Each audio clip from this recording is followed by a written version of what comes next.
بسم اللہ الرحمن الرحیم الحمد للہ رب العالمین۔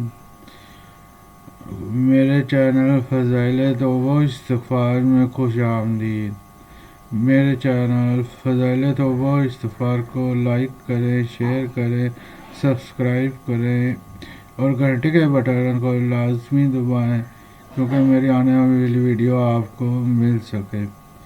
آج کا میرا ٹاپک یہ حدیث ہے، جب آدمی مر جاتا ہے، حضور اقدس صلی اللہ علیہ وآلہ وسلم کا پاک ارشاد ہے کہ جب آدمی مر جاتا ہے تو اس کے اعمال کا ثواب ختم ہو جاتا ہے، مگر 3 چیزیں ایسی ہیں جن کا ثواب مرنے کے بعد بھی ملتا رہتا ہے۔ ایک صدقہ جاریہ، دوسرا وہ علم جس سے لوگوں کو نفع پہنچتا رہے، تیسرے صالح اولاد جو اس کے لیے مرنے کے بعد بھی دعا کرتی رہے۔ یہ مسلم، مشکات، ابو داؤد، نسائی وغیرہ میں یہ حدیث ہے۔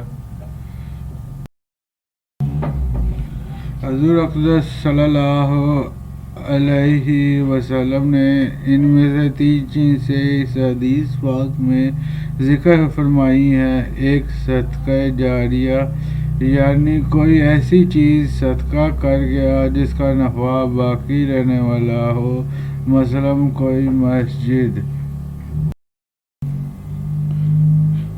بنوا گیا جس میں لوگ نماز پڑھتے رہے، تو جب تک اس میں نماز ہوتی رہے گی اس کو ثواب خود بخود ملتا رہے گا۔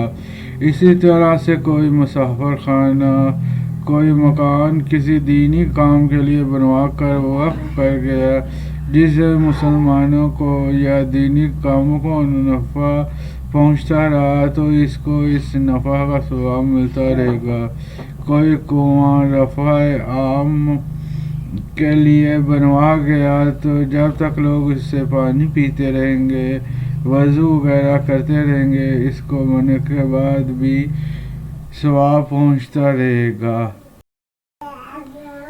ایک اور حدیث میں کہ آدمی کے مرنے کے بعد 7 چیزوں کا ثواب اس کو ملتا رہتا ہے۔ کسی کو علم پڑھایا ہو، کوئی نہر جاری کر دی ہو، کوئی کنواں بنا دیا ہو، کوئی درخت لگا دیا ہو، کوئی مسجد بنا دی ہو، قرآن پاک میراث میں چھوڑا ہو، یا ایسی اولاد چھوڑی ہو جو اس کے لیے دعائیں مغفرت کرتی رہے۔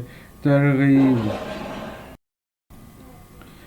ایک اور عالم فرماتے ہیں کہ ایک شخص نے خواب میں دیکھا کہ قبرستان کی سب قبریں ایک دم